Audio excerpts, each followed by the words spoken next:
What's up, y'all? You know what time it is? It's about to be that time.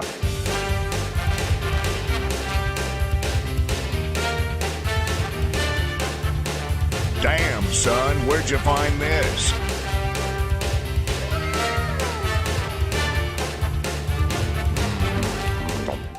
Hey, McBain, you keep eating them hot links, you're never gonna make it to a pension. Come on, live a little, Cobra. Oh, thank you. Got me a future, partner. I'm 2 days away from retirement. My daughter's graduating from college. Little Vivi's growing up. Once I'm done talking to the gore, see? My old lady and I are gonna sail around the world like we always wanted. We just christened the boat. Oh, yes, sir. Everything's gonna be just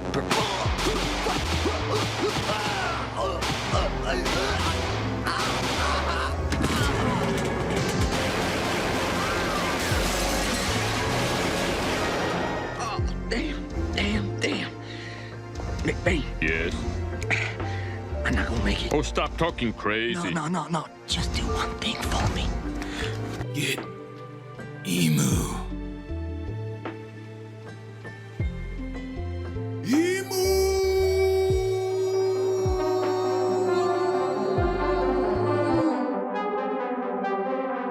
Savage. And we're back. One Piece 1083 is out. And nearly exactly 5 years ago, half of a decade, is when Chapter 903, which was the first chapter of the Reverie, that's when it was released. 5 years ago. And even beyond that, in Chapter 820, 821, 822, 823, somewhere around the end of Zo, is when we saw Vivi sailing to the Reverie. And beyond that, as going as far as back as like the 600s, we were hearing rumblings that the Reverie was going to happen. This has been Oda's longest long game in a long time. All right, outside of like the real big long games of obviously what is One Piece, when is Zoro and Mihawk, going to happen, when is Luffy and Shanks going to meet up. Beyond that, like within just the the saga things, like what has just occurred, he has been withholding this information, which means that this is going to be something incredible. Or at least that is what my hype meter is telling me, right? That this is going to change the world. This is going to be a big deal. This has been a big deal. Everyone is talking about what happened at the Reverie.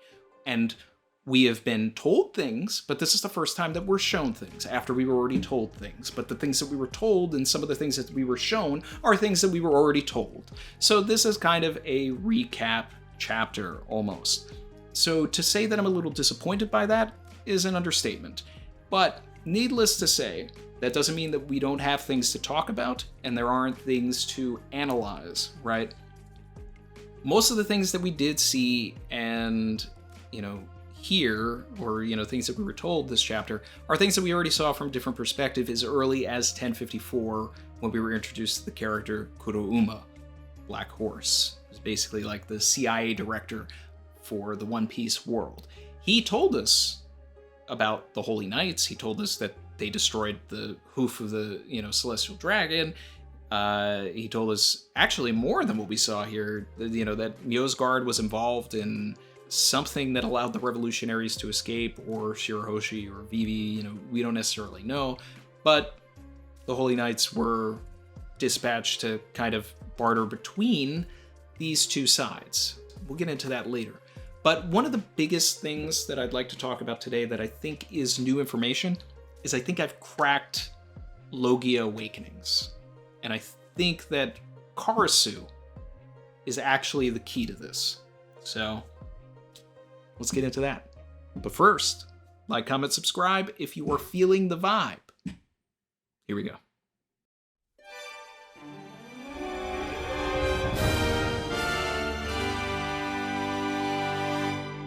Logia Awakenings, hot topic for a really long time in the community. We've seen Paramecia Awakenings, Doflamingo, Katakuri. We've seen Zoan Awakenings, Impel Down, Luffy, right? But Logia Awakenings have never been clearly defined. And here we have the character of Karasu, right? His name means crow. People thought maybe he had the crow fruit.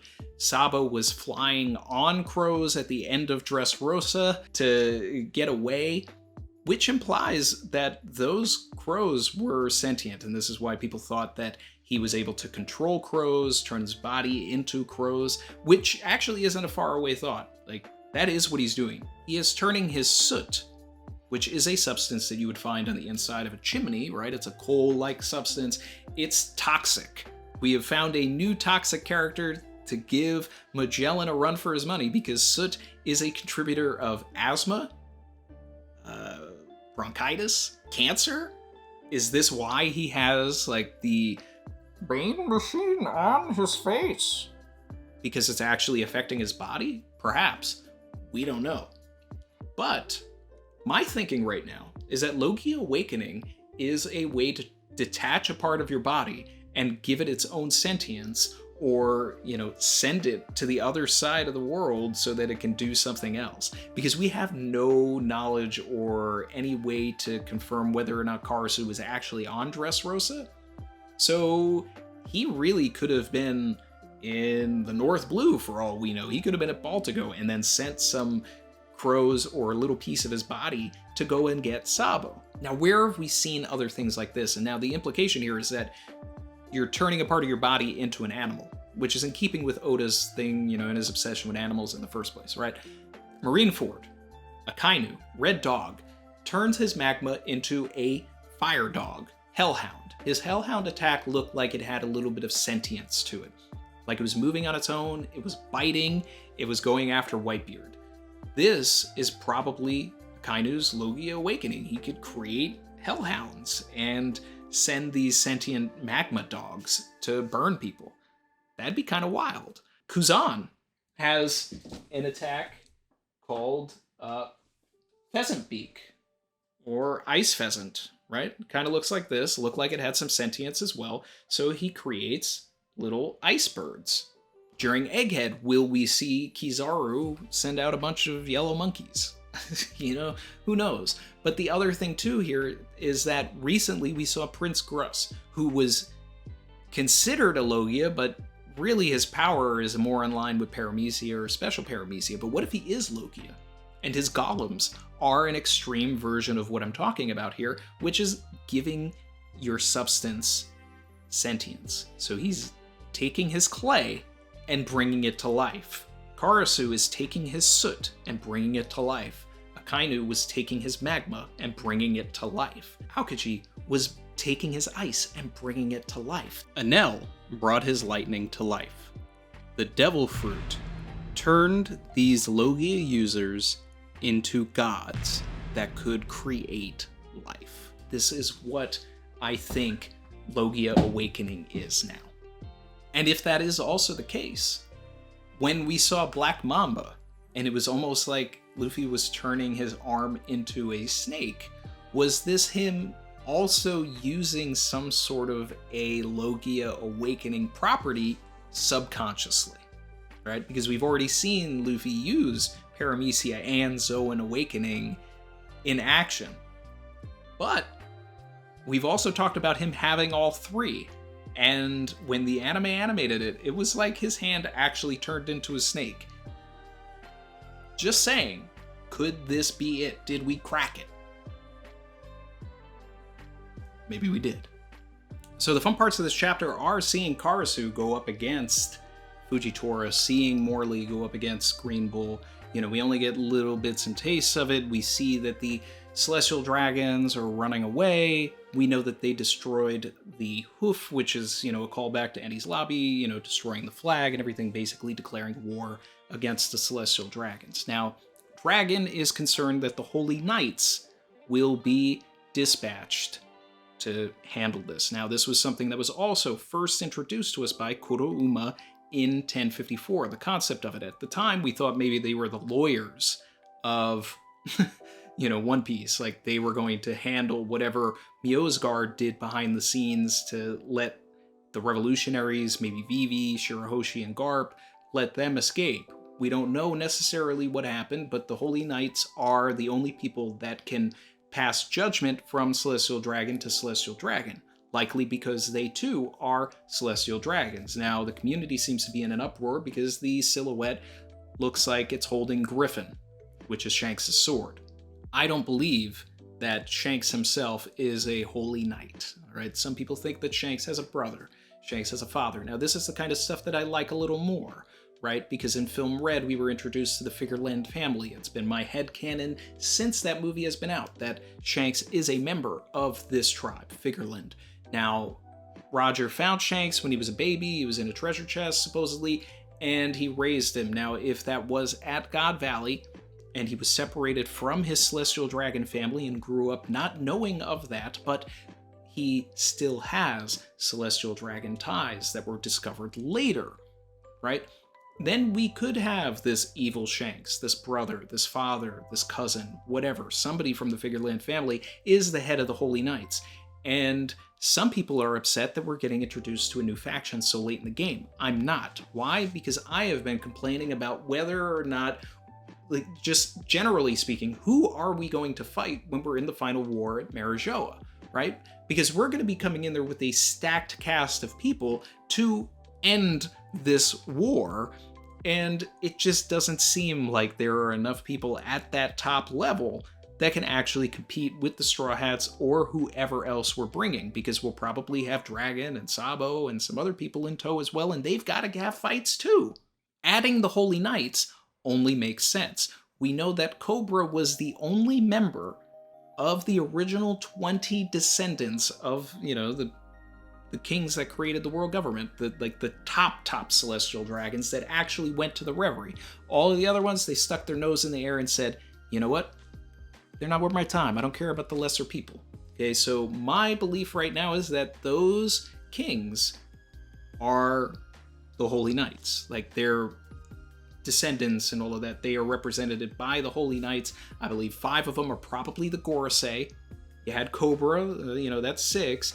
And then, depending on how many Holy Knights there are, if the silhouette is correct and it's that particular amount, or if there are more, we could make our way all the way up to 20. We could have some residual people that, end up being in there probably. Maybe St. Roswald is a representative, and by way Charlos is as well. Then we kind of introduce some characters that we already know.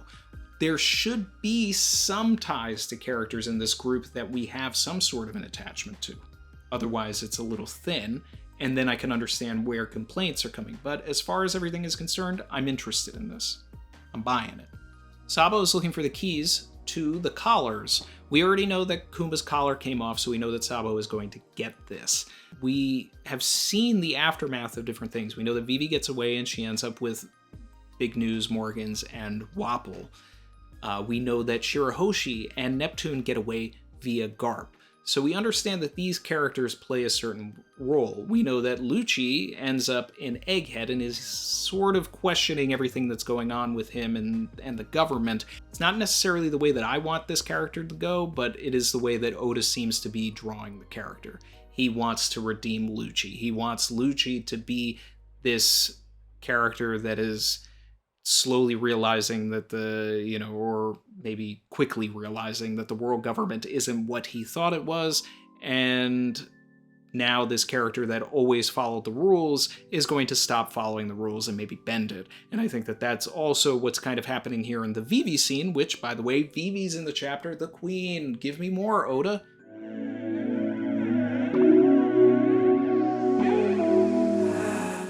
I need to see Vivi flex. Okay, I want to see some peacock slashers. Do not give me a Reverie where she does not get in on this smoke.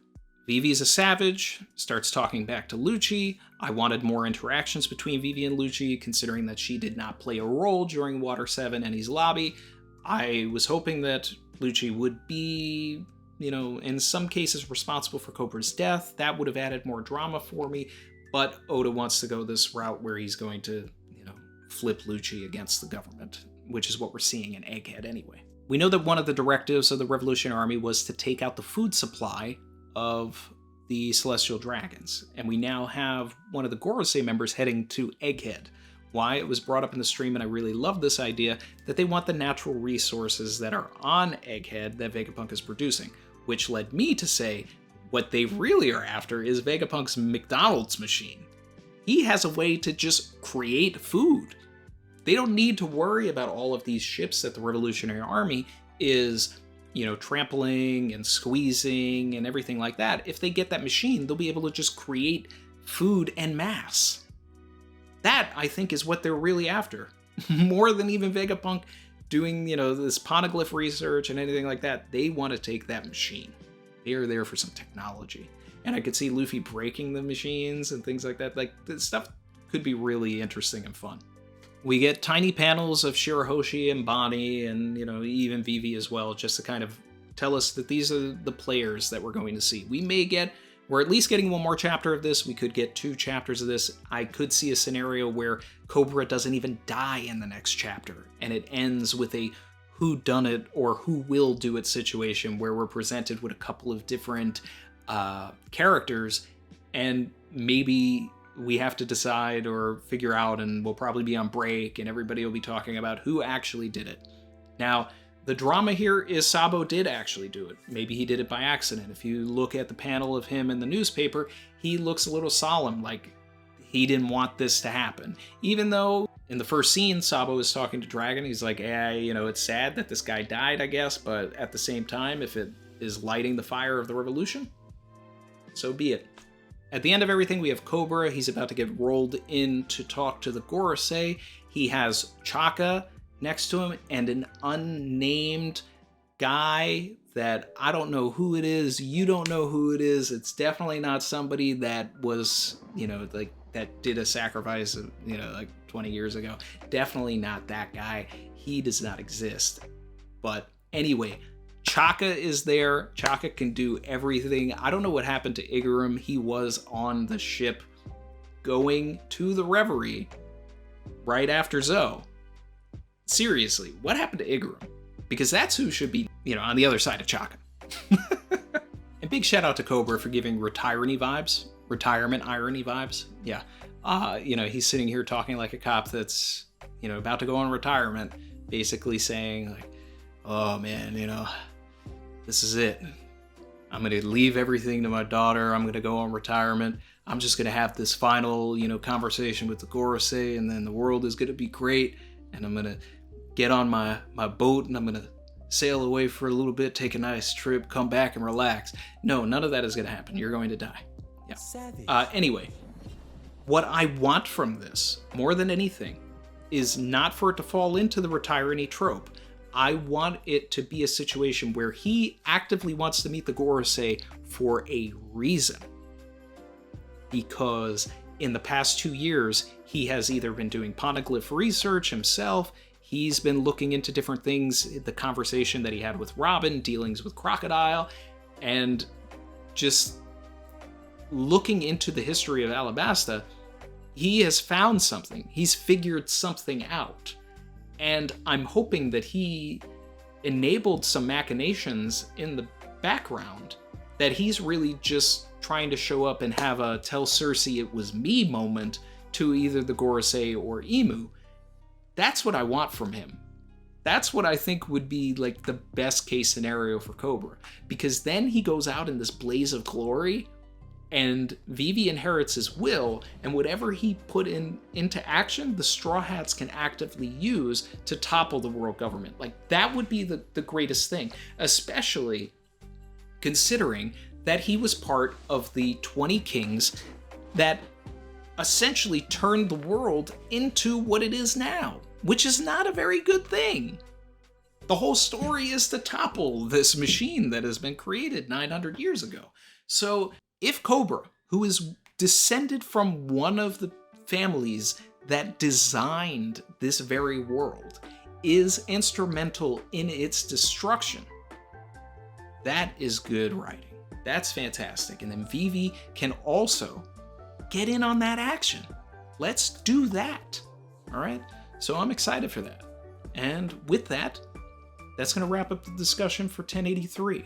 I am starting Chainsaw Month. Okay, we read chapter 1 of Chainsaw Man on stream, and there are 12 episodes of the anime. Every Tuesday, 5 p.m. PST, 8 p.m. EST, I'm going to watch 3 episodes for the next 4 weeks. And then simple maths, quick maths, that'll add up to 12. At which point, we'll decide whether or not we're going to continue with the manga, and do some content there, we'll see. But either way, if you want to get in on the, the watch party for that, if you've watched it or you haven't watched it, you've been meaning to watch it, let's watch it together, talk about it, and, feel it out. I hear that there's a lot of like movie references and different things like that, so I'm excited about it. I'm looking forward to that. We're starting this Tuesday. I want to thank all of the members, everybody that supports the channel. We do have some new and or returning members. Those names are Grateful, Apple Nuggets, Straw Hat D. Johnny, Sparrow D. Jack, Yavoy Josh, Ayeron 91, NHK, Slim, Zachary Rauchi, Ian, Ahmad Furzes Afazon, and Anonymous. Shout out to you guys. Shout out to the Savage crew. Appreciate you guys. I am so excited for 1084 because I believe that that is the chapter where we are going to get crazy, crazy, crazy new information. And if not, it's going to be 1085. Either way, next two chapters, if they're both Reverie focused, that's what we're going to be waiting for. This was a setup, a sort of a recap to get us hyped for what's about to come. And there's no break, so I'm here for it. I'm out of here, guys. But like, comment, subscribe if you're feeling the vibe. Catch you later. Bye.